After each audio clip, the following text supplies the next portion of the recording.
I've known you for probably almost 15 years, like 12 years probably. Yeah. But I don't really know shit about you. Right. You are somebody that I would walk across a room to say hello to if I saw you at a bar randomly.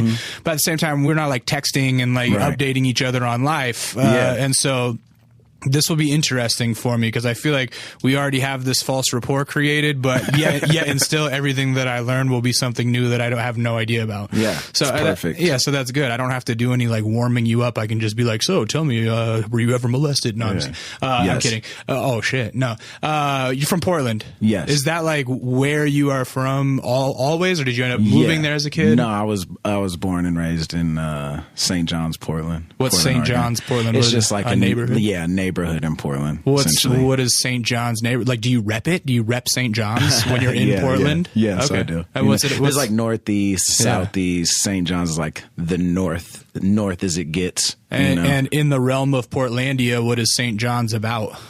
What would a St. John's skit be on Portlandia? Well, now it would be vastly different from like when I grew up, but that's just pretty much the entire city in general.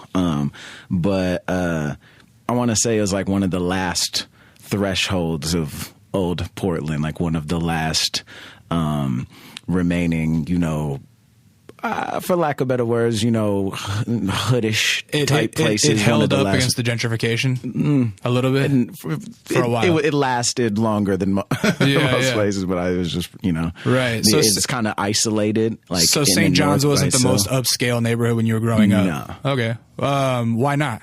I don't know. You can get into like socioeconomics and things, but there is like a history with the North in general and the history of Portland. The Northeast and the North in general was more of the hoodish places, and that goes back through Portland's history. Yeah, wasn't Portland like segregated city initially or something like that? Yeah, there was like taking it back, there used to be, it was called Vanport, which is like what we know now is like Hayden Island. It's like where this mall, Jansen Beach is. You gotta it's like the last thing before crossing the bridge into Washington. Okay. And, early in the history, I can't give dates, I know a lot about very little. Yeah, I like I like this kind of shit though. I'm interested in it. So go ahead. So like early, in Portland's history, like, early on, like it was white only, and then it transitioned where it's like, all right, yeah, we'll accept, minorities, but you have to stay here, and it was in this spot called Vanport, and then over the years there was like a flood, and a lot of homes, a lot of lives lost. And at that point was when minorities were allowed to like migrate into Portland from Vanport. And they were only allowed to stay in like the north part of it. Yeah, St. John's and the northeast pretty much. Oh, that's interesting. And so that's where like your family a lot of history that, that was how many generations like do you have there? I want to say at least 2 to 3. I'm not sure if my great grandparents, I think they might have came from somewhere that I don't know, like and I've the actually Midwest or something, or like Missouri, I think maybe, or something. But my grandma and like my dad definitely grew up in North Portland. Okay, yeah. And I've always just kind of wondered. You're a racially ambiguous son of a bitch. Like, I have no idea what your like ethnic makeup is. Yeah. What are the different sides of the family? My dad is the white devil. Okay, so your dad's white. Right. That's made up of every European he's American white, just a mutt. Yes, yeah. Norwegian, Irish, all of it. Right. And then my mom is just Native American and Hispanic. Oh, okay. Yeah, she's a small... What sort of small Hispanic? brown woman that I tower over. Nice. Makes me feel, this well. Really? Yeah. She claims she's 4'11". I was like 4'9". Oh, my grandmother's 4'9". That's we come from short people. Yeah. What kind of Hispanic is she? Yeah, and it's something my grandpa used to always say. He was like, you're Mexican. Oh, okay. He's like, like his first language was Spanish. Yeah. And I thought you were going to say, his first language was Mexican. I was like, that's not politically correct, Greg. So you're like half brown and half white, basically. Right. That's that's a great explanation. I never knew that. Yeah. I just always thought that, I was like, I don't know. He's just like tan. He's tan. He's, right. He's tannish. Yeah. That's cool. And so, do you know how the family ended up in Portland from Missouri or from wherever? I don't actually. What does your family do for work? Like, how did everybody live?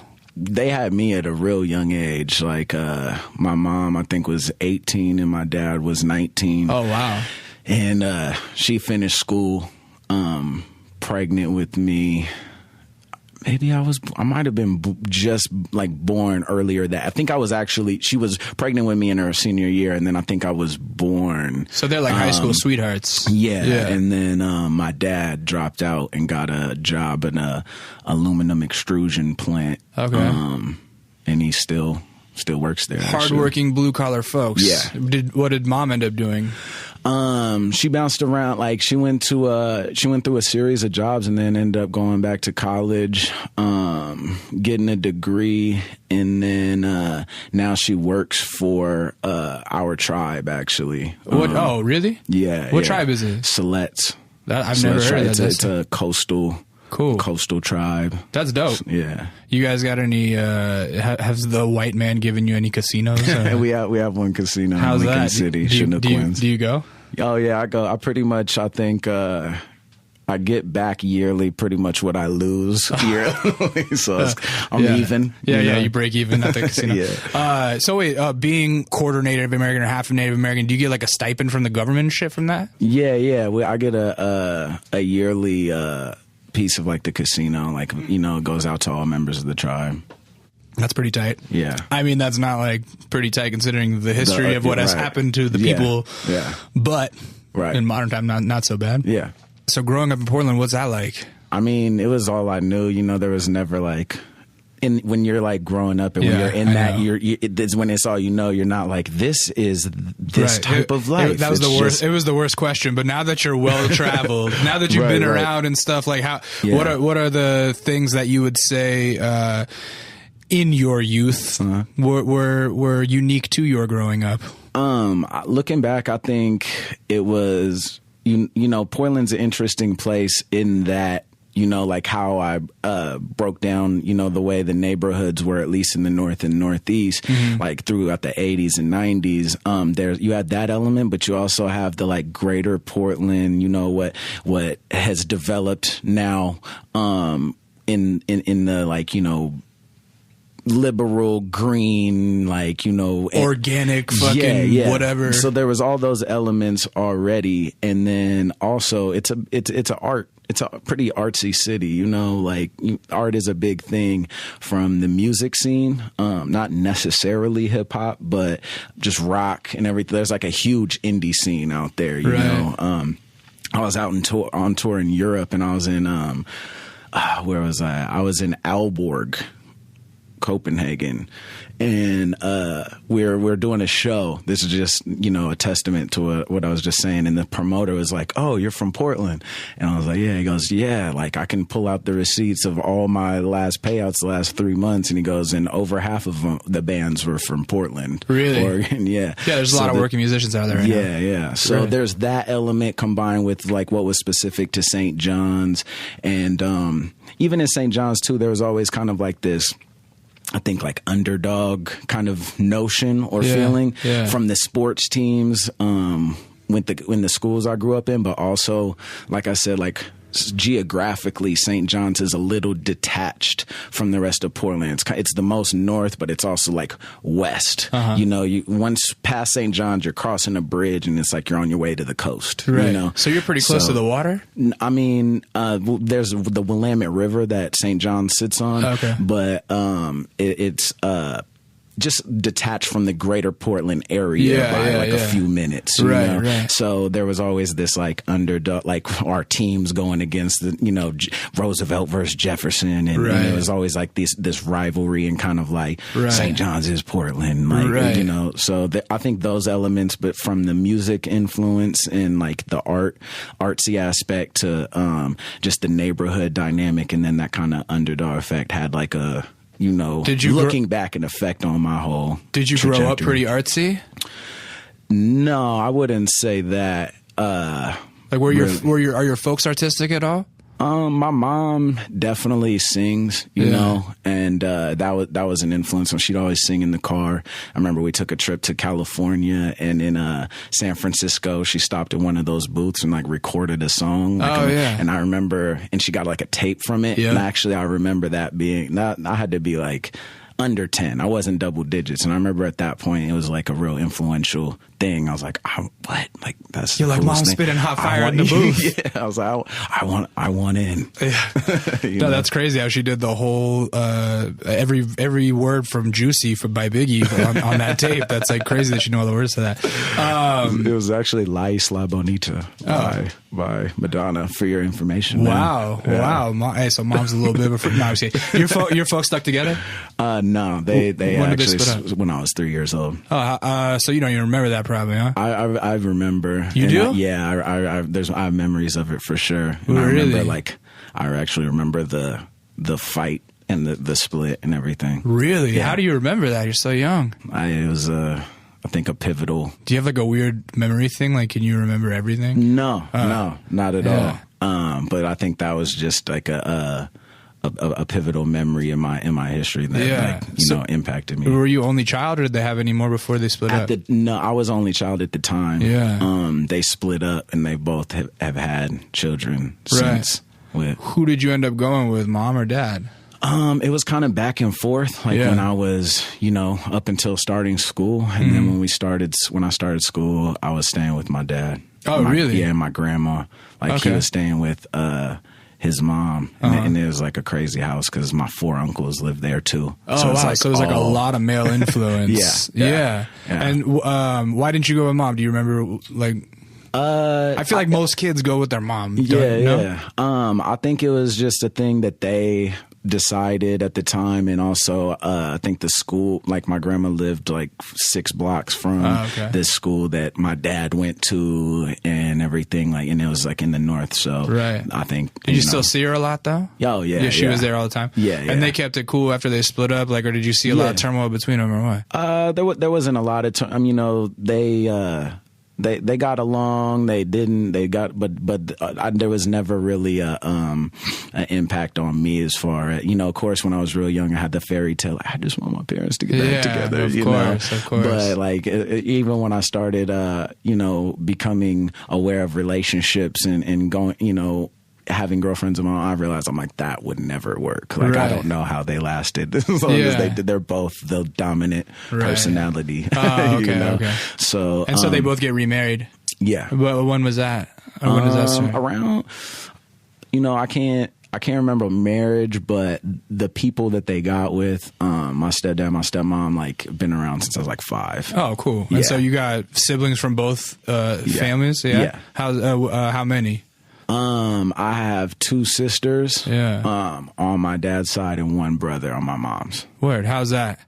Yeah, I mean, I love them. Yeah. It was interesting because when I, growing up with my dad, it was a full house, and we always had other family members that were living with us. It was 3 of us, and it was. Damn, it was fucking 4 uncles and you and your grandmother. Yeah. Damn, that sounds like an Italian family, low key. Yeah. That's crazy. My uncle was 13 years older than me, so he was young in high school. So that's that was your an influence on your brother me too. Uncle. Yeah, my brunkle. Yeah, right. So he'd always treat me like a little, and he was the youngest, getting picked on by 4 older brothers. So I got picked on by him. Wow. Because that does make sense, because it's like, fuck, your dad's probably only 21, 22 when that's going on. Damn, that's such a trip.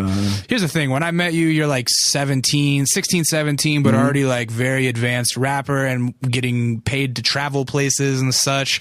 So I would imagine, and just hearing you speak right now, you're very well spoken, and you watch your battle raps and you can tell that you think a lot. So school came easy, or how was it? Yeah, I was very engaged, and I had a few influential teachers that like when I was in elementary school, 4th and 5th grade, I was in the chess club. Really? And loved that. Yeah. And that was my favorite teacher, who also taught the chess club. The Jizzler from Wu-Tang Clan? Yeah, that was his alias. So crazy. Yeah. And it came pretty easy, and then even through like middle school, high school, it was easy, but it was an application thing, you know? So like when I'd get my midterms or any of my report cards, like it broke down the different facets of, you know, in-class participation, behavior, whatever else. And it was definitely like in-class participation, you know, 80%. And then it was like homework, 0%. Right, and then it was like testing, like there's 98%. A fine line. Right, there's like a fine line between things coming too easy or like coming easy and being too easy, because then you get bored and you don't give a shit. Yeah, I definitely had the young, arrogant attitude of like, I already know this. Like, why am I just homework is Did you do a lot of reading on your own when you were a kid? When I was real young, like my mom used to read to me, and then I read to her like every night. And then, you know, so I love books. And then when I remember going into like high school and everything, it was kind of the transition into like, you know, I'd say probably hitting puberty is like, I hate reading, you know, like this. I'm cool. Like, I just want to jerk off all the time. That's what happens. Yeah. I don't look at Playboy for the articles anymore. Only the pictures. I blame it on something about Mary, that movie. I didn't know how to properly masturbate until watching that movie. True story. But I don't want to know. Story. I don't want to know that one. No, let's talk about that. So when in your school, like St. John's, a little bit split off from Portland. Like, okay, Portland's not like a huge city, right? Yeah, you can get everywhere in like 20 minutes, one side or the other. Right, and 15, I would imagine 20. There's maybe like, how many high schools would you say there are around there? Like 20, 25? Yeah. So like, I would imagine that every high school has its little, or every school section has its little niche. Like, this is the rich kid school. This is the country school. This is the whatever school. Mm-hmm. What was you guys' what was the stereotype about your school? In high school? Yeah, sure. I would say more of the kind of like Mighty Ducks, like the like region, like small, the bro that it was like just as big, but as like any of the other high schools, but it was kind of like there was no real success in sports, academically behind most, and we had a rivalry with the other high school that was in the Northeast, which was like the other quote unquote like hoodish school or whatever. Where did you fit into the equation of your high school? Like what, if you were to break it down into the stereotypical, the social dichotomy. Who did you hang with? I actually I kicked it pretty. I was pretty solitary in that I had especially into high school, I was cool with pretty much a lot of the groups, and so in classes I had friends from every gamut, every group. As far as who I kicked it with outside of school, it was my friend Warren Cross, and my girlfriend at the time, my high school girlfriend.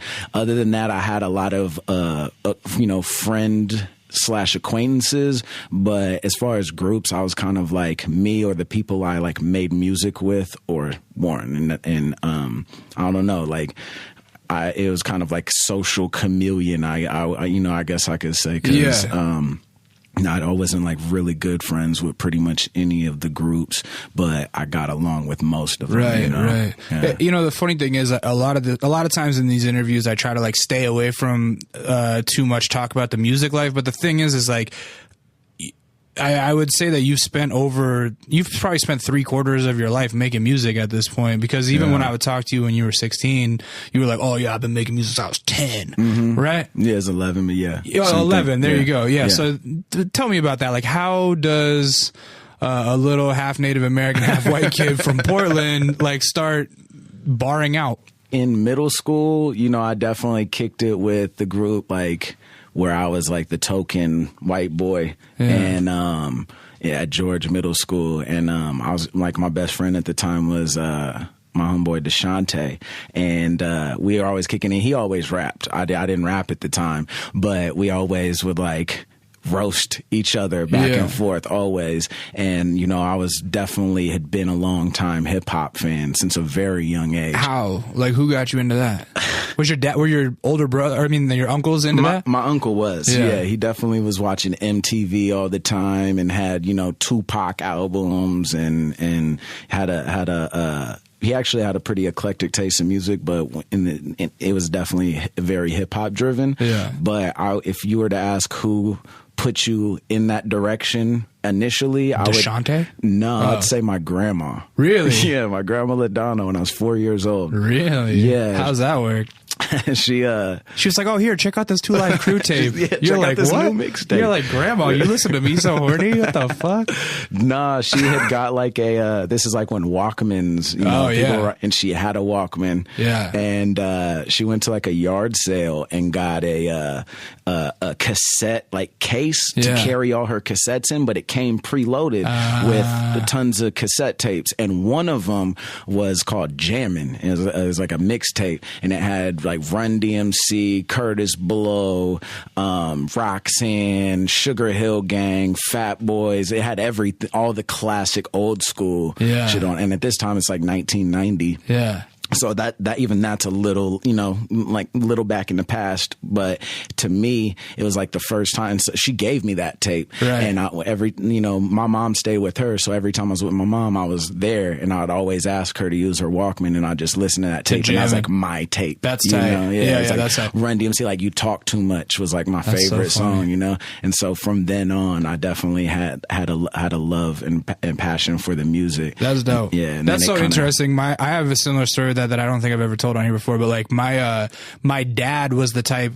I feel like if my dad would have been born in our generation, he would be like amazing at the internet, because back in the day he would go to the library constantly, and you could check out music from the library, and you could take a tape player in there and fucking take a tape and dub it in the library, and they didn't give a shit. Like that, it was like early Napster shit. That's what he would do. And so he would see me like as a young kid being into like, MC Hammer or Vanilla Ice, and he knew that shit was corny, and he didn't like rap music, but he knew that particularly the rap that I was listening to was corny. So he would go dub like LL Cool J tapes or Run DMC tapes or Beastie Boys tapes for me, and then give them to me.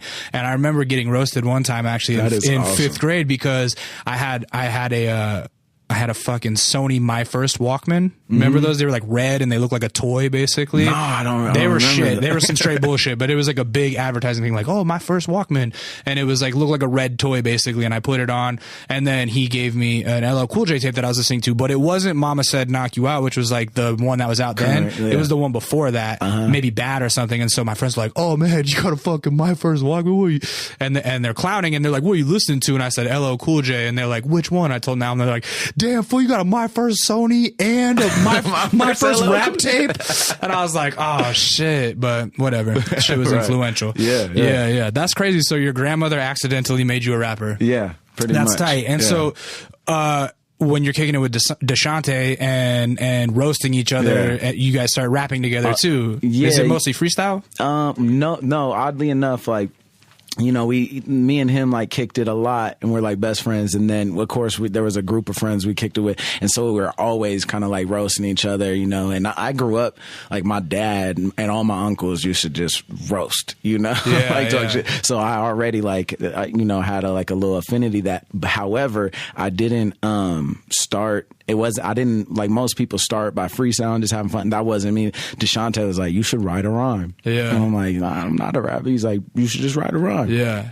And so I wrote my first rhyme, but I definitely just bit Rakim and like added 2 bars, and it was like a 4-bar rhyme, and like 2 bars were biting Rakim or something, like a tape I had. It could have bit worse people. It was good taste. Yeah. So, I remember the lyrics actually is like, I reach into this is the biting part. I reach into my pocket, but there's nothing but lint. I try to figure how I could get some dead presidents. So I walk into the bank with the 9 in my hand. Next thing I know, the judge is saying, approach the stand. And that's 11-year-old me, like talking about robbing banks with a 9 in my hand. Yeah, right, but it was just like, what I was listening to was so from then on, it was like once I wrote that, like all through school, reading and writing was my favorite up until, because this is before high school when I was like, I'm too cool to read. Right. But up until like English, reading, writing, those were all my favorite subjects. I loved writing stories. That was my favorite thing I wrote. I still have stories that I wrote, all through school.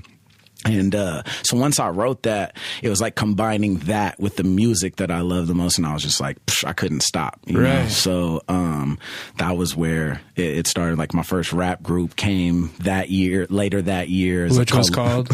What was it called?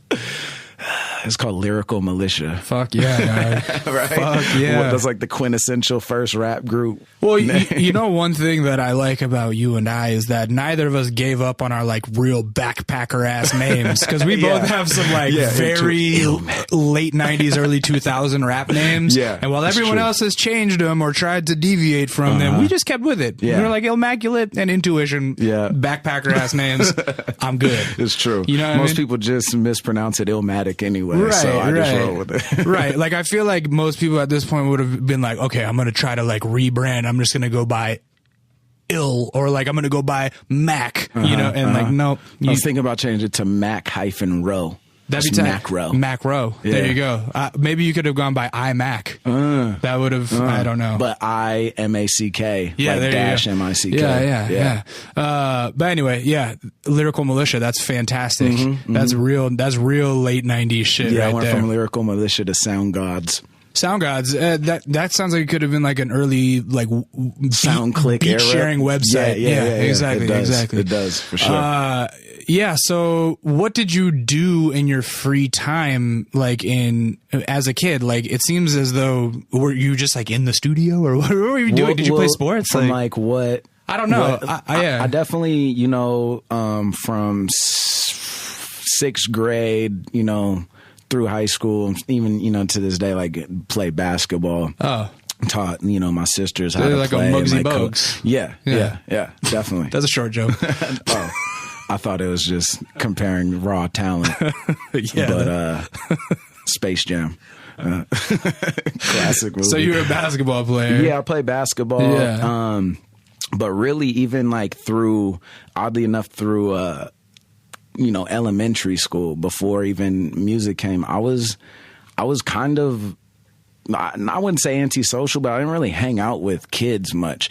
And I think that has to do with, in retrospect, obviously not at the time, I was the self-aware, but in retrospect, I think it has to do with having older uncles and hanging out with them constantly. I felt like I just wanted to hang out with them, and you know, they have more to offer than little kids. I wasn't, I don't think, you know, as stimulated by hanging out. I mean, obviously I went to birthday party and had, you know, hung out with friends, but overall I didn't really hang out with many people in elementary. Even through middle school, I started to be a little bit more social and like had my best friend. But, you know, looking back, I was like, man, I was kind of a little loner. Like Andrew social, okay, I didn't want to kick it with friends. I wanted to come home and kick it with my uncles, and like my uncle Danny, and like listen to all his tapes, and he had a crazy system in his room, and you know, so music was heavily influenced even from then on. Then when you would get into middle school, you know, obviously you start like partying and, you know, 6th, 7th, 8th grade, I'm playing basketball and partying a little more or whatever.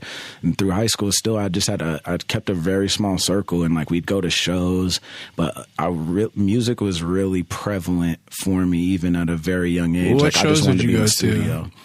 My first hip hop show, I think, was Tech 9, like right before Absolute Power dropped, like in between Angelic and Absolute Power, as far as like a, you know, official show. I went to like local, like, talent shows and stuff that I'd performed at, but that was like my first.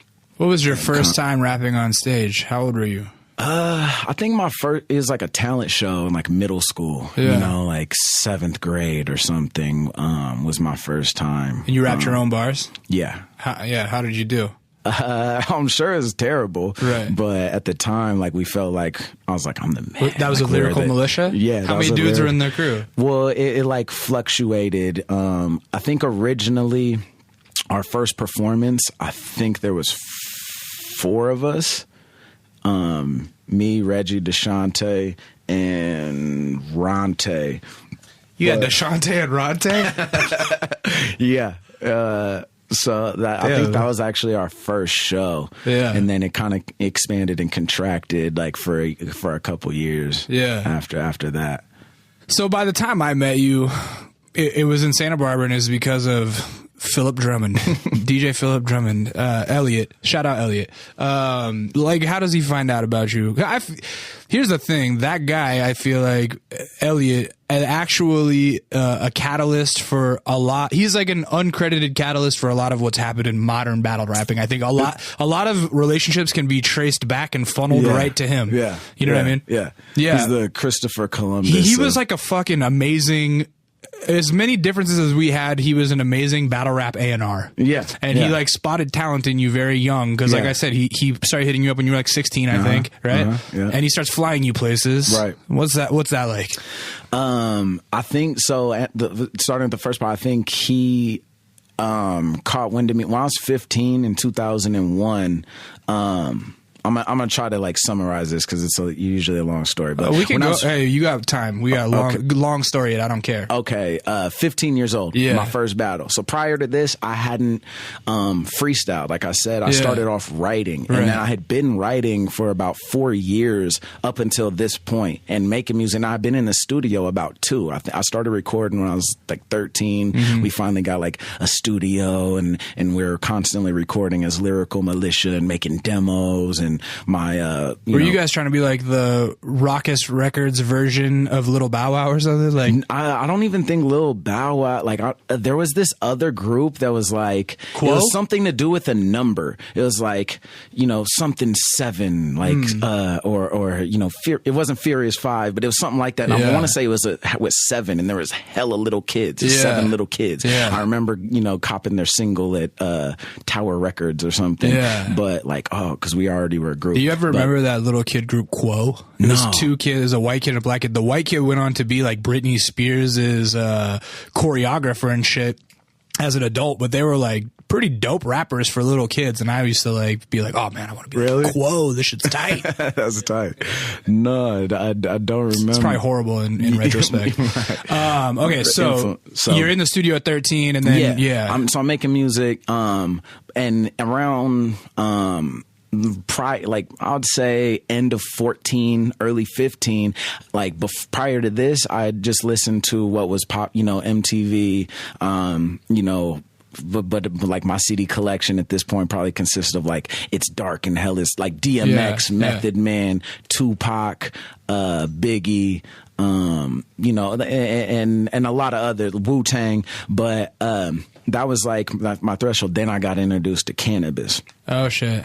My mind was blown. So many battle rappers. My mind was blown. Drug, like an intro drug. Yeah. Because I think what it was is it was just something that was so different, and it like blew my mind. And I actually started at 2000 BC. Like I didn't, and then I went back and heard his first. But my mind was blown. And at this time, I'm in high school. We're having silent sustained reading, and I'm reading the dictionary already because I'm just writing words down because I wanted, it wasn't that I wanted all these big words. It's just I want to increase my word bank. You know, like words. Oh, auxiliary. I never used that word. I need to use it more, and like rhymes, whatever.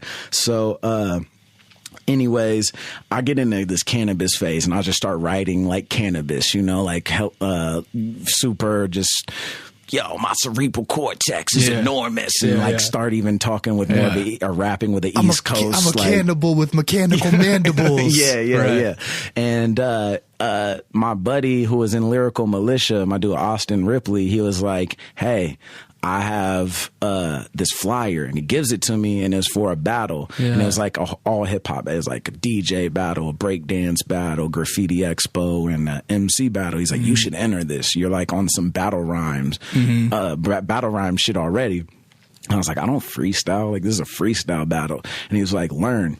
He's like, just start freestyling. It was about a month and a half before the event, and it was $1,000 prize for the MC battle. And so I was like, all right. And so I just start freestyling, and I start battling people randomly at school, and I'll take all those words that I was like previously, I'll just write words down to use in rhymes, and I started like trying to just look at pieces of paper and use the words in freestyle. I go to the battle, which funny enough, I guess Awkwards was there. This is years before we actually met. Because it's kind of a big event, and it was in Portland. I'm 15 years old. 2001, November 2001. And it was one of those situations where I told all my friends and family to show up. Do not come. Really? I told everyone, do not come. I'm like, I am going to get washed. And I just have to take this to the head just to get better. You know, don't come. I told everyone I know, don't come.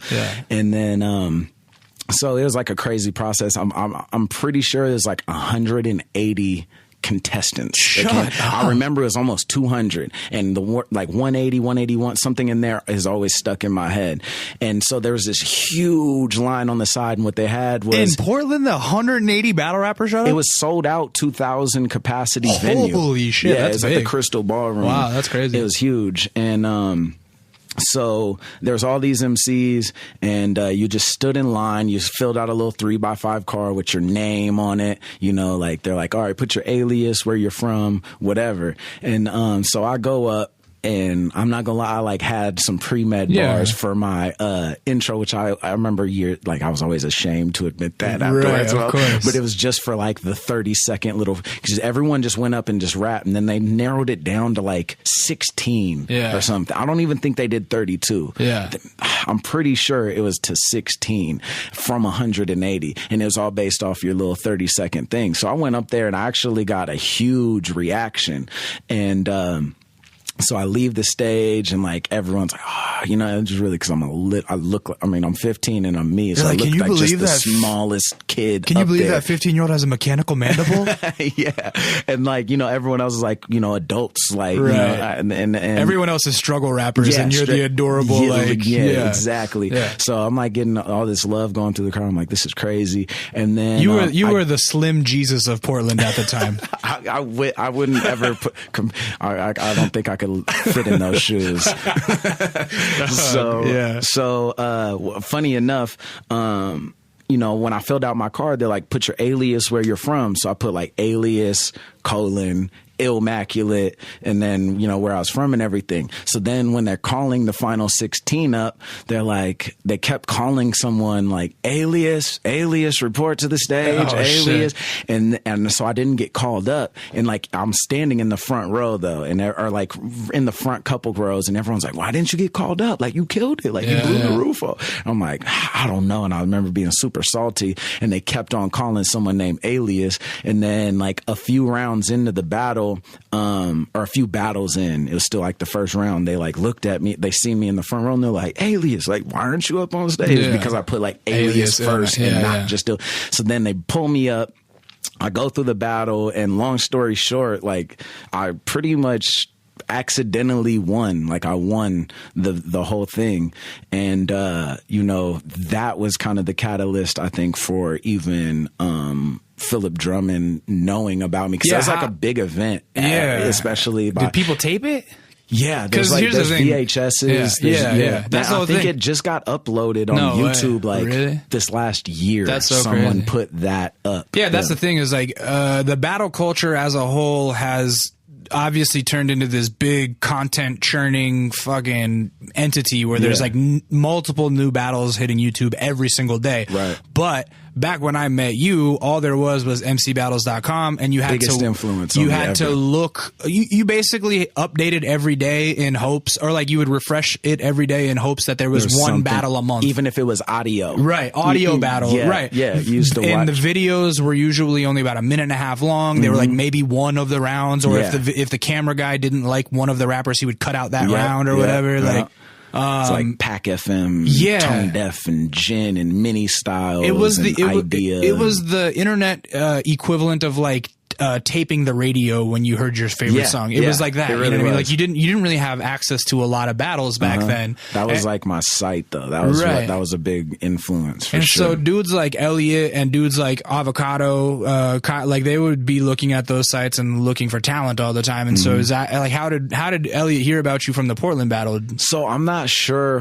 where that leaked. That battle was like a big event. Like I said, there's so many people there. And me and Awkwards becoming friends later on. He was like, I was there. Yeah. Did he make it to the final 16 or no? No, I don't think he did. Honestly, I don't even. No, I'm pretty Shots sure fired. he did. Yeah, okay. Yeah, Brian. He's coming for you, Brian. Yeah, no, I don't think he did.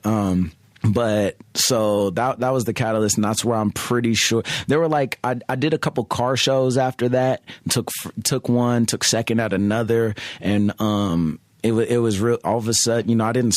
It was really crazy because it just like fell into this thing where all of a sudden the whole city was like, oh, and there was like controversy. He only won because he was young, which when I won that first battle, and you know, that was really what fueled me to, because who knows if I would have kept with it, but there was all this controversy of like, he won because he was young. And so that really, I'm like, very competitive. That was already. a thing that followed you for years too. Cause like when the Scribble Jam thing, that was like a big thing. Like, oh, he only won because he's the underdog. And and like, there's always something to be said for the underdog shit, but if you don't take advantage of that momentum, then what's the point? Right, you know what I mean? Right, yeah. It's all about utilizing your strength. Right. So when do you start traveling out of state for battle stuff? A year later, I was 16. So I did that battle. I did a couple car shows in Portland, took like first and second, and somewhere in there in those like three or four battles, you know, Philip Drummond had heard of me somehow. Who knows? Honestly, still have no idea. Right. And then he contacted me like, hey, come out to these battles. Like what, on MySpace or something? You know, it probably was MySpace. Yeah, he probably messaged me and then got my email and then was like, hey, come out to California. There's a Santa Barbara battle. And I think a few days later, there was a battle in LA, and I came out for like two of them. And the one in Santa Barbara. It might have been San Diego. Oh, the Hot Monkey. So that was later? Maybe it might have been San Diego. I know I came out a few times. I remember the first time you came down was definitely for Santa Barbara, right? And because we were at a party in Isla Vista, and that's where I met you. And Elliot was, oh man, you got me. This is fucking the best battle rap. He's only 16. And I'm like, oh cool, you know. Yeah. And I don't know. That was just so crazy. And so, how did you do in that battle? Santa Barbara. Actually, I did pretty well. Here was my thing. Like at the time, we're talking about MC battles. Like that was the only place to consume battle rap. So at this time, I looked up to the Fresh Coast. I never met him. I looked up to Franco, watching the Iron Man battles in that gym, you know, where he battled No Can Do, a bunch of other, I think Cypher won or something. Yeah. XI.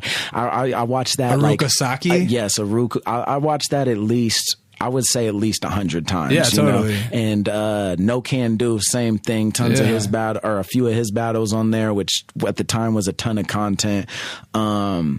So, and I definitely met Bo Rat somewhere in there, or like had heard of him. So then comes Santa Barbara.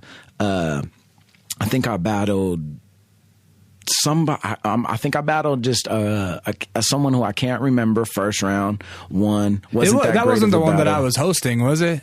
Yeah, it was. Oh, that was the first battle you did in Santa Barbara? I'm pretty sure, yeah. Oh, I thought that was like the second college. Okay, so I was hosting that. Elliot got me to host that, and it's funny because the lady who was like the president of the board or whatever of like student activities, well, there was like, it was a situation where there was like, you know, 32 rappers or something, and she just wanted to draw names out of a hat to pair people up. And I was going, look, lady, you can't do that. There's some of the best battle rappers in the country have flown here for this. Like, this is like kind of all of a sudden a big centralized event where there are people that have traveled from hours away to be in this. I was like, we can't put some shitty no name that's like just a local college student against some dude that's traveled and that's good and known. Like, we have to seed them. You know what I mean? Yeah. And she's like, we can't do that because then the event is rigged. And I was like, the event is not rigged if you do. And so anyways, we ended up drawing names out of the hat. And then at the last minute, Elliot and I like changed all the brackets so that nobody that was good would get eliminated in the first round. Early round. Yeah. So, I definitely got, you know, probably a college student or something first round. Yeah. And then second round, I came up against No Can Do. Yeah. Which I had never met.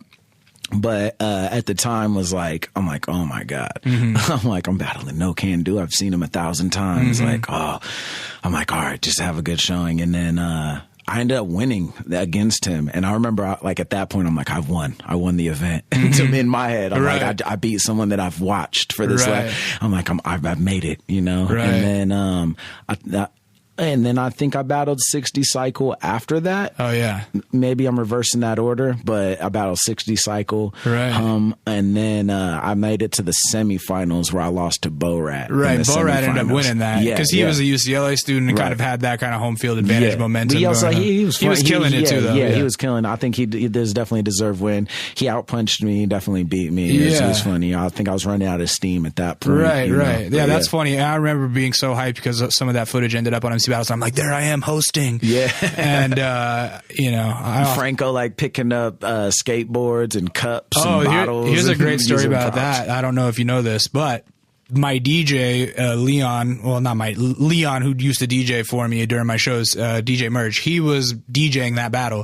And I'm not going to say any names, but somebody paid him to make sure that Franco, who could double time freestyle over double time, paid him a little extra to make sure that in one of Franco's rounds, a double time beat would come up. It was against J-Pro. Yeah, it was against J-Pro. Shout out J-Pro. Yeah. And so he got paid to do that. And, because I remember as soon as he drops the beat, you could see on the video, I go, what the fuck? I'm like, why are you dropping a double time beat? Yeah, I remember that. Yeah. Vividly. And Franco starts killing it, and then J-Pro is like lost over the beat, but is like angrier because of that and comes off and fucking ends up winning that battle, which I thought was hilarious. Yeah.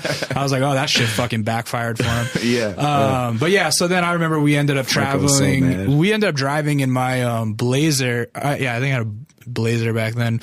Me, you, Bo-Rat, and somebody else from Santa Barbara to San Diego. Okay, then for Hot Monkey Love Cafe. I don't know if it was that same trip, though. It might have been a different trip, but there was a 2-on-2 battle, and you and Bo-Rat teamed up. Yeah. So that was definitely like in 03, I want to say. Maybe 02. It was 02, 03. It was 03 at least. Yeah, because I had already met, basically where I met Bo-Rat initially, so this might even been before Santa Barbara, was Brainstorm. Oh, right, in Seattle? Brainstorm, that's where I met Bo-Rat, and then we kept in contact, and when I came to SD, we hung out, Santa Barbara, we hung out for the battle we just talked about. But yeah, I had met him in Seattle at Brainstorm. And that's where we were kicking and just ciphering and everything. And, we had a good relationship. So when the 2-on-2 at the Hot Monkey Love Cafe, came about, I think it might have been in that same trip, as what we're talking about. But regardless, that was where we were like, hey, let's team up. And that was actually the first 2-on-2 I did, was with him. And, the overall favorite was Awkwards and No Can. Everyone speculating was like they're gonna win, and then there was Kale and someone teamed Joint up. Custody ended up winning though. No, they did. No, not that one. Really? Me and Bo-Rat won that. Joint Custody won.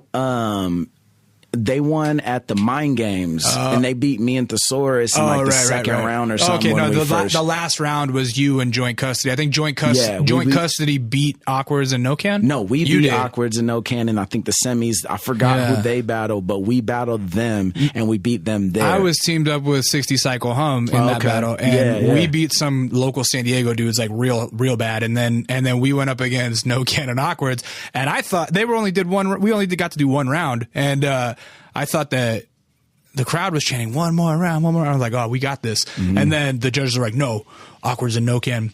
And somebody filmed it, I don't know who, and then Avocado uploaded it long before I met him, and he uploaded it as No Can doing Awkwards versus Two Faggots. I swear to God, because he didn't know who we were. That's how we uploaded. So for a long time, that was living on the internet as No Can Do and Awkwards versus Two Faggots.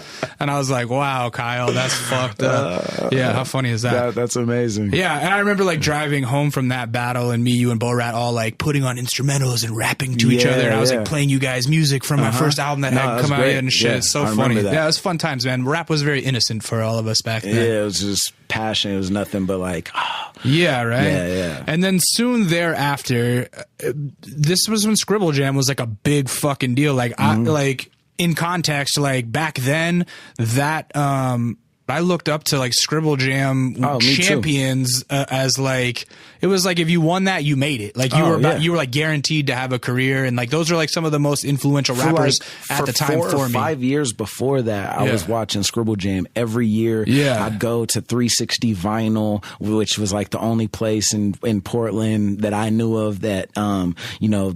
They was like that vinyl. It's like that vinyl store that sold graffiti tips, and it sold Scribble DVDs, you know, and I would go there and I'd get Scribble Jam from when it was a VHS, you know. I think like 99.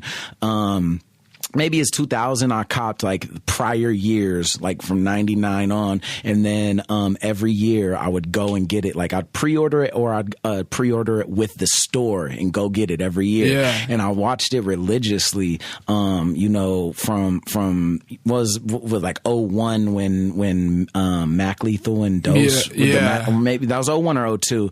And then 03 with Swan and Rhyme Fest. And 2000 every year. And I remember same thing. It was have, like, such Scribble Jam parties. Yeah. Like, me and all my friends would like party and just watch the new DVD. Who's got the new DVD? Yeah. All right, we're meeting at Joel's at, you know, this Friday, and everyone bring drink and right. And Santa Barbara became kind of this like hub for people from all over California would come and meet in the middle. Like the people from the Bay and the people from LA would all come to Santa Barbara because of Elliot and because of our, like me and Mark's house, and everybody would record various places, and Franco would crash at Elliot's house and all this shit. But I remember like whenever like customer service would come up and like 10 fucking dudes would be at our crib, and somebody would always bring the new Scribble Jam DVD and be like, oh, watch this guy's bars, and guaranteed somebody always had every battle memorized and shit. I mean, I guess what I'm saying is like at that time, just meeting people that had been in Scribble Jam, I would look at them a little different, like, oh damn, that fool was in Scribble Jam. Like I can't believe he did like that. When I met Awkward, because not only did it show a certain amount of skill, but it also showed a great amount of dedication to like fly out and put that much faith in yourself to go to Cincinnati. And so anyway, in 2004, we all go out there, right? I went out. It's like one of the strongest showings for the Fresh Coast in general. I swear. Everybody flew out from California, and I went just to hang out and try to like slang CDs and meet people and take pictures and stuff. And you were in it, Awkward was in it, No Can,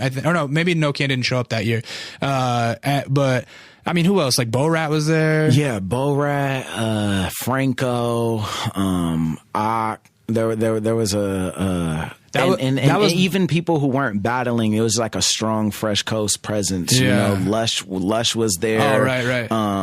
And it was like we went out there as a team, like just from like the Rapport building. And we all were staying at that shitty fucking hotel. Budget Host. Budget Host. And that was like a crack house hotel kind of. Yeah, but it was perfect because no one called the cops, and we just partied. And windows being broke and syringes in the bed and it was disgusting. AIDS in the pool. But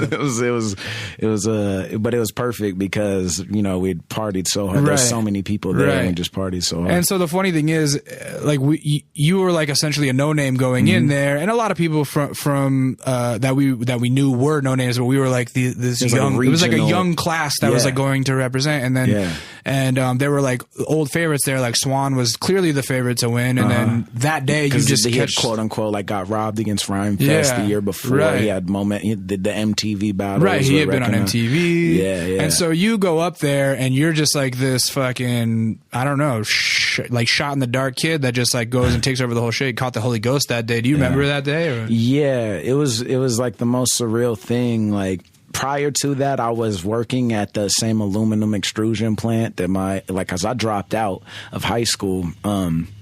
My senior year, actually, just and to pursue the traveling to Cali. It was like when I started traveling to Cali, and I was like, you know what? I was having all these problems, like academically. I could have probably, if I just really buckled down, but I was just on my like rebellious, like whatever. I know all this already. I don't care. Right. And then it was like a few like relationship things, and I was just like, you know what? I'm out.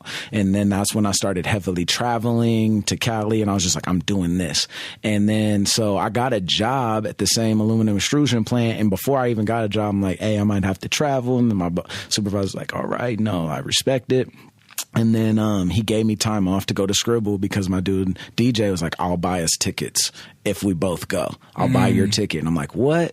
I'm like, I can't pass that up. So I get accepted to get in the prelims by Kevin Beach. And you had to send like footage and stuff. So I got like footage from the battle I won in Portland. And then I had like Philip Drummond send me to like this stuff from Santa Barbara and whatever else. And I sent it in. And he was like, all right, you're in the preliminary battle. Because at that time, I think it was like, 16 plus dudes selected. Right. They would choose like 14 guys in advance, then leave 2 spots from the prelims or something like that. Yeah, it was something like that. And then, so I got accepted in the prelims, and, the prelims ended up being, I get the time off, and then my boss, like 2 days before I fly out, tickets are already bought, everything. 2 days before I left, my boss was like, hey, there's people with more seniority that need the time off. You can't go.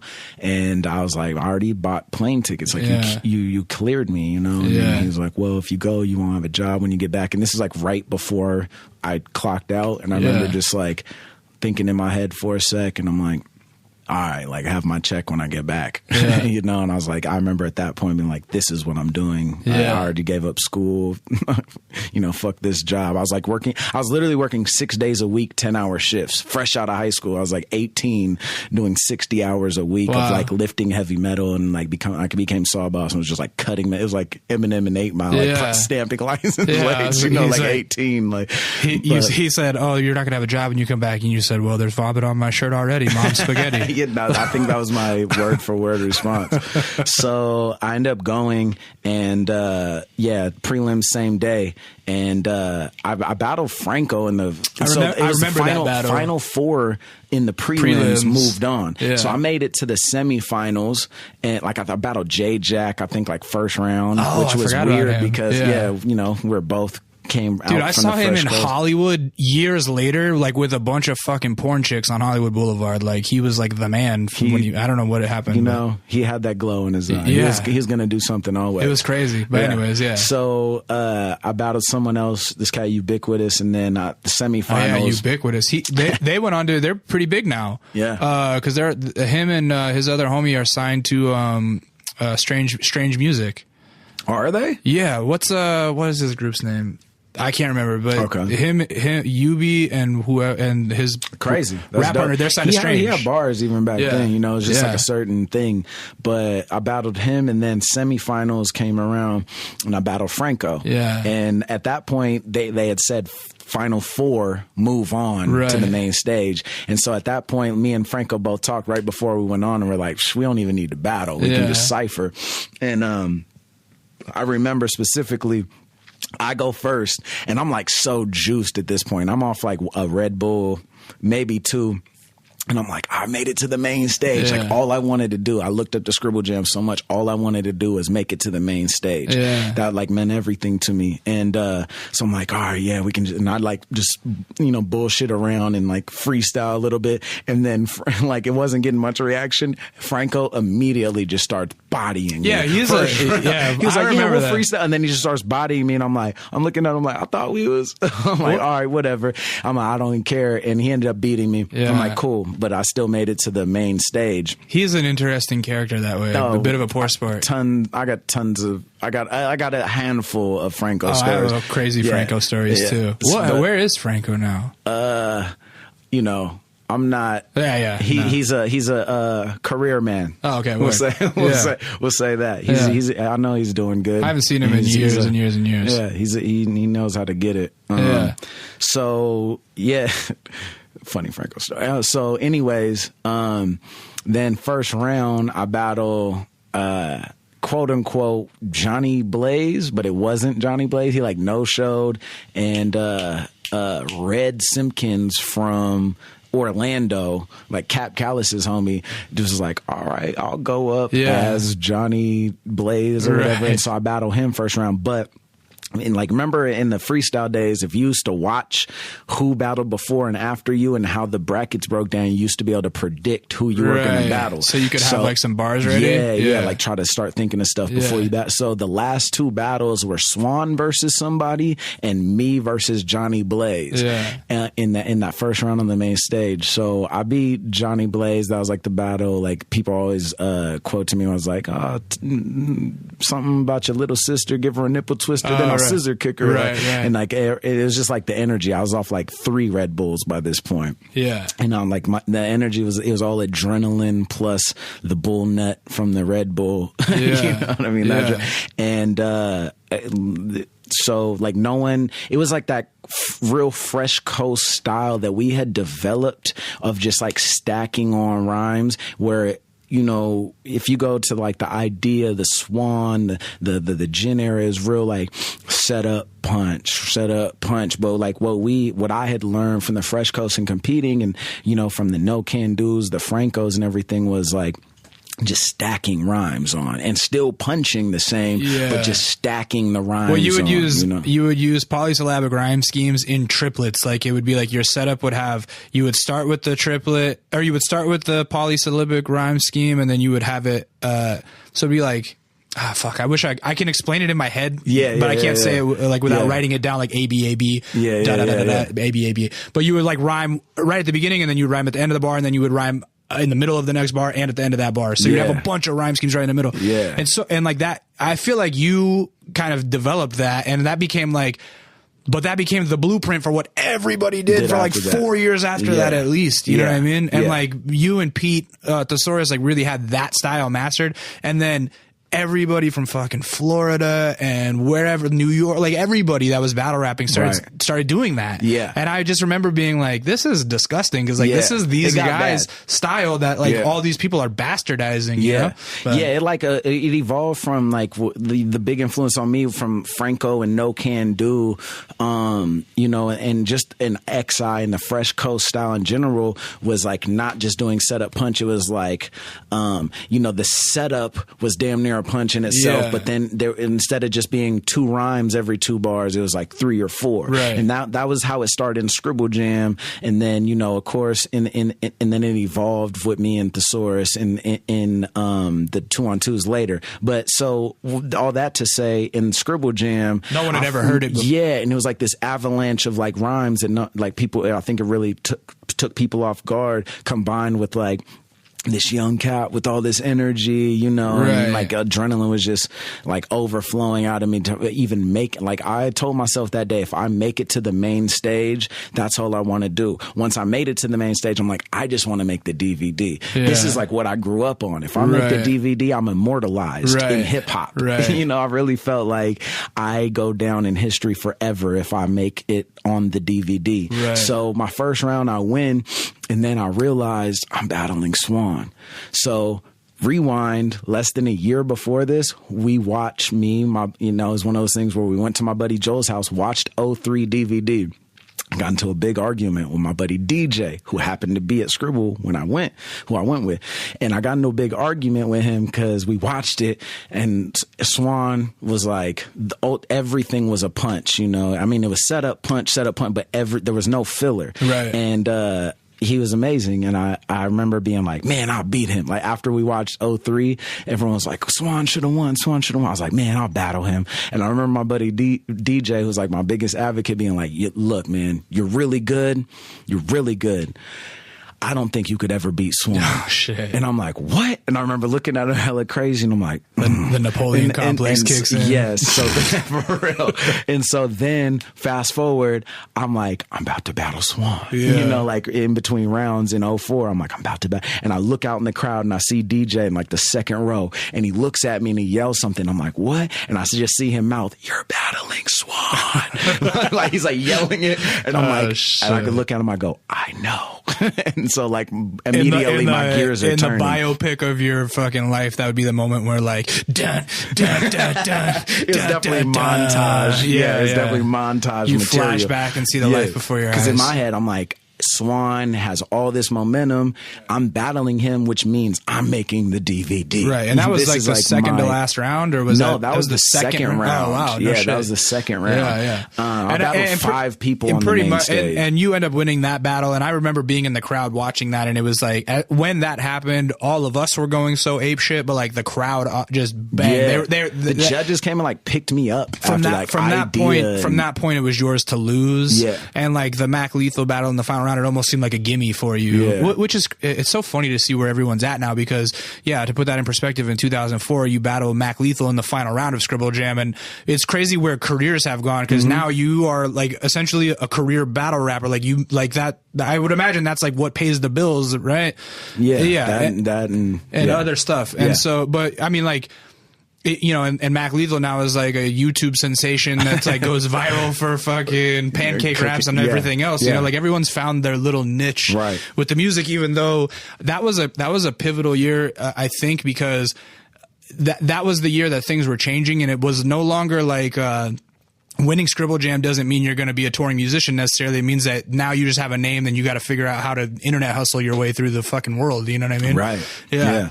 I remember No Can Do called me after the whole thing and was like, we had a relationship, but he called me after that and was like, we were at that budget host. And know who told him that you won?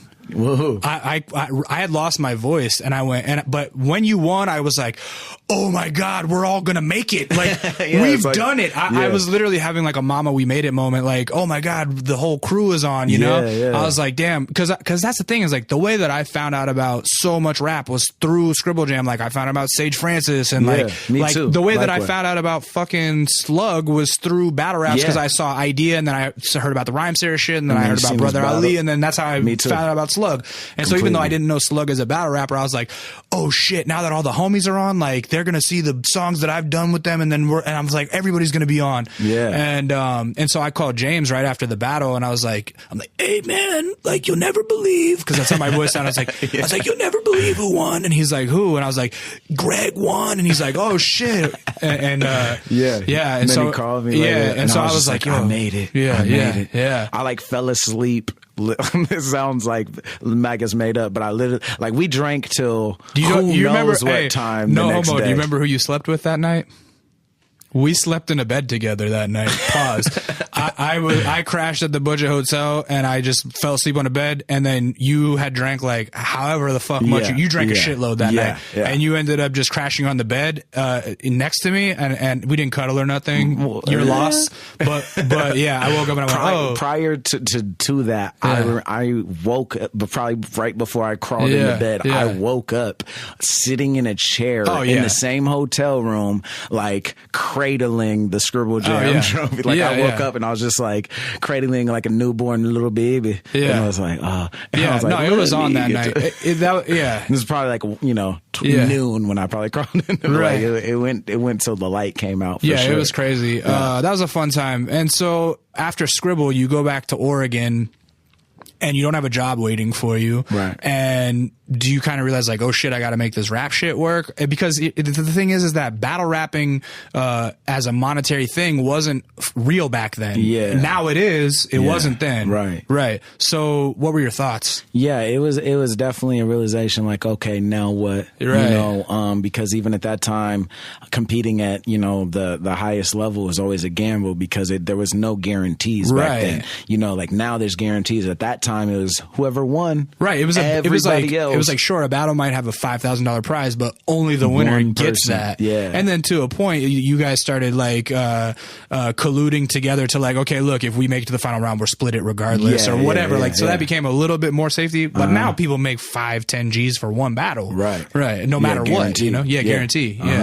Yeah. No, it was definitely a moment of realization, and I had to, pull resources and do other things and whatever. But that was definitely a catalyst to be able to open up other opportunities, that I tried to utilize as much as possible. So from traveling to shows, guarantees, a little more, I definitely seen when I dropped my first record, the effects of the name built in battle rap, but it wasn't something that was especially at that time, a realistic sole income to be able to support, independent living. Right, totally.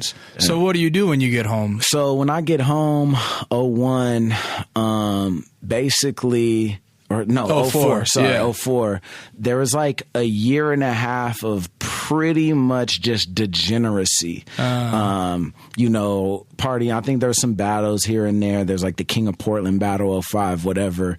And now I traveled out to like for like Spin the Mic or something, and there's 1,000 here, 500 there, 1,000 there, but it was a real like up in the air time where I like went back home, or I was staying at home, and then 06 was the World Rap Championships, which I was like, I have to do this. How did 05 feel? I've never gotten to ask you about this, but 05, when we go back to Scribble Jam, you were the favorite, clearly. And what happens? Was it first or second round? Like, there was a big upset. Yeah, it was like second round. I lost to H-Bomb. Oh, yeah, right. Another Portland dude, right? Seattle. Seattle. Yeah, I had lost to him. I'm like 0 for 2 against H-Bomb at this point. He had got me. Was that like a fucking... For me, losses seem devastating, and I'm sure they get blown up in your... Or like, I'm sure they're not as big of a deal in your head, but that seemed like... To me, I was like, oh, man, this is a fucking downer. How was it? It sucked. It definitely sucked.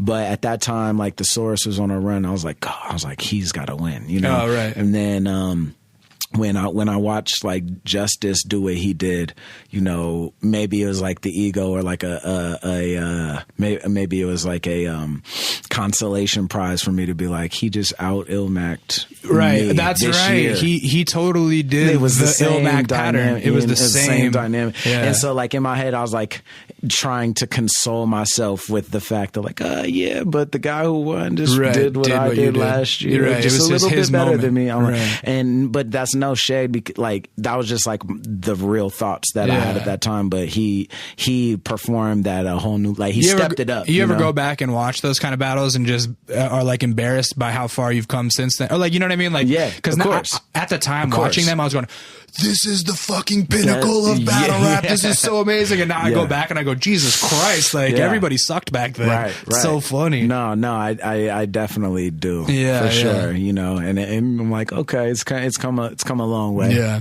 I still keep in contact with Justice's homie that he flew out with, this dude Steve. Oh, really? Yeah. Nice. I met him at that Scribble Jam, and we're still homies to this day, even out in Australia. That's dope. Yeah, fun times. Okay, so. Yeah, the World Rap Championships start in 06, right? Mm-hmm. And that's kind of like the precursor to everything that's happened with modern, I guess, battle rapping. Yeah. Even though it had been going on a long time with smack battles and stuff like that, as far as acapellas go. Yeah. How did you initially feel about acapella battle rapping? I think there was like this... Fresh Coast / freestyle kind of hegemony that I had grown up with, like, like that ain't freestyle, like that's mixtape verses. Right. But I watched them, like it was like it was definitely like I was a fan, and I also just kind of tried to be like, yeah, but our shit's freestyle, like it was like that young, like, yeah, I like commercial rap, but underground, it's like that type of dynamic. And, so the 2-on-2s, we get contacted for it. And like us, prior to this, me and Thesaurus had teamed up once for Mind Games. We lost to Callis and Raucus in the finals. Highlighted that as I'm wearing an analog hoodie. And,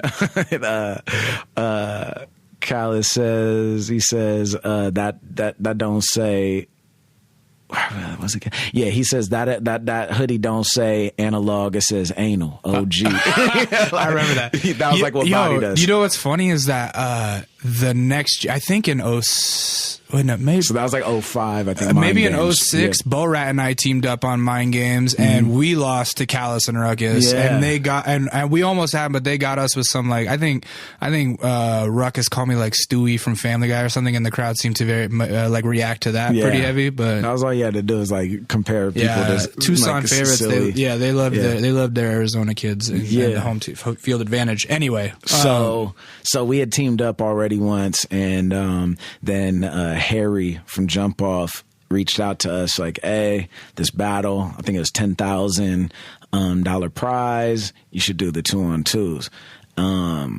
So where was the first one? The first one was in New York. So he's like, we'll fly you out, put you up, just do the 2-on-2s.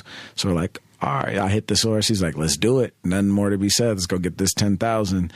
And, we went out there, small Manhattan apartment we shared. And, that was actually the most grueling, even though Scribble Jam, like, was just such a long process and is one-on-one. To this day, I maintain that the 2-on-2 experiences were the most grueling, battle rap experiences that I've ever had. Like, it was like just 12 hours straight battling every team twice, nothing but rap. Yeah, it was a lot. And it was a lot, and you could see as you watched them progress, like the fatigue. Yeah, the first battles are definitely like better than the last battles. Yeah, to a certain extent, it's battling from like 12 to 12. You just run out of words at a certain point. What else do you want me to say? I already battled this team. It was like 3 rounds of like long rounds at that time.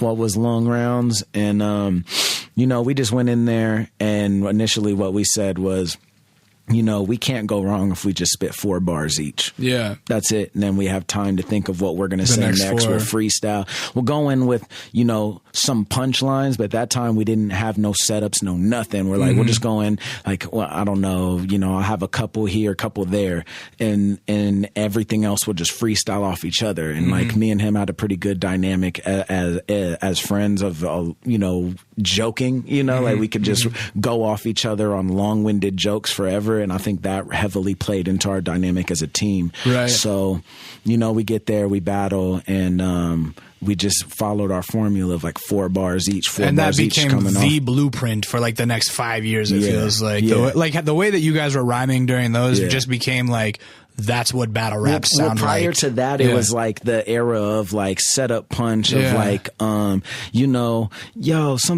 it's like the nonsensical setup, like something talk whack. Yo, everything you talk's whack. You look like blank on crack. And that was like the quintessence. That was like, oh, he does kind of look like that person if they had a serious addiction that we shouldn't laugh at. So then, like what we did, and it was really like the source, I think that cultivated it, and then us doing it in the 2-on-2s just put it on a bigger level, was rather than just saying that, it was like adding the extra rhyme. So like I remember a bunch of thesaurus examples of before we even teamed up, where he was for the World Rap Championships, where he was like, something, I'm liver, you look like Mekhi Phifer if he stuck his face in 5 diapers. So it was like adding the extra rhyme after the comparison, and like that was kind of our thing. So it wasn't just saying the thing, it was like adding an extra layer, and that became kind of the blueprint for Grind Time after that, even. So speaking of Grind Time, did you think when those things were starting that battle leagues would be a feasible thing, or as big of a thing as they are now? No, I had no idea where it was going. It's kind of by the seat of my pants, like previous to, like right before, cause I like got involved with Grind Time, like had Grind Time Northwest. And right prior to that, like what I was doing, I was throwing my own shows in Portland and filming battles a cappella. Just cause I'm like, I seen what Jump Off did. I'm like, I'm doing it myself. I wasn't really that aware of Grind Time. And then Lush reached out to me like, you should just join. And I almost kind of feel like you were a late adopter to the league thing, because you were kind of a cut above a lot of the dudes that were doing it already. Like you were the one who they had kind of, you had kind of fathered their style. And so I think like when you first battled in the leagues, it was kind of a bigger deal, wasn't it? Yeah. Because my first battle was against Diz. You know, there'd already been several grind time events, even West Coast. And, you know, Diz had beat the Source. I battled Diz and Madness the same day, my first event. Oh, that's right. Battle of the Bay 2 or 3 or something? I think it was 3. Yeah. So yeah, I definitely like came to the game a little late with grind time, but then like joined as also a president or whatever. Yeah, I mean, I would say at this point now you've battled in a bunch of different leagues, and like with the history that you have and just how you've been performing lately, like you're clearly a well-known battle rapper. I think most people from every league would say you're like a top 10, top 20, whatever dude. I don't know I don't really follow battling that much anymore. It's become top 1. It's become too many. Yeah, there you go. You're the best battler that's ever lived or anything.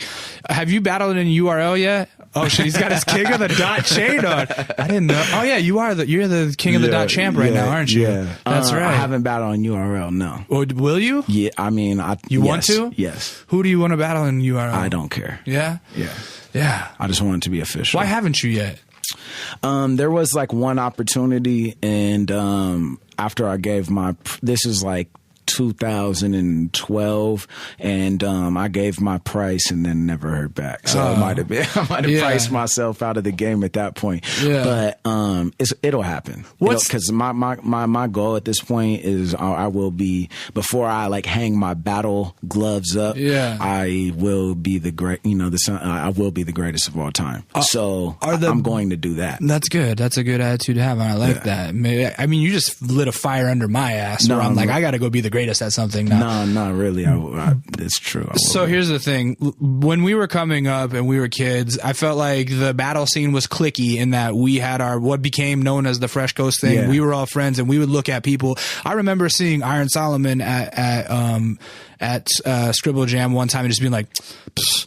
I was like, damn, this kid's dope, but like, fuck him. Like, what the fuck? He's like some New York guy, and like, look how he's dressed. Like, what is this? Like, being like, because I wanted to I was like sticking up for my home team. You know what I mean? And now I'm like, oh, that dude's like an amazing battle rapper. And so is battle rap still kind of cliquey like that, where it's like you run with this certain league, and so like, oh, you know what? When me and Luck see each other, we don't talk or anything like that. I think it's to a certain extent, but it's super lightweight, just because same thing with music, but I think the internet and awareness of everything has broken a lot of that down to where like I feel familiar with this artist that's never came to my town, but I've seen all his music video. It's the same thing with like battle rappers where, I've met several East Coast cats, Midwest, from Big T to the Arsenal, even people I battle who, when we go to events, like we kick it, we drink beforehand, and it's and it's not as much division, just because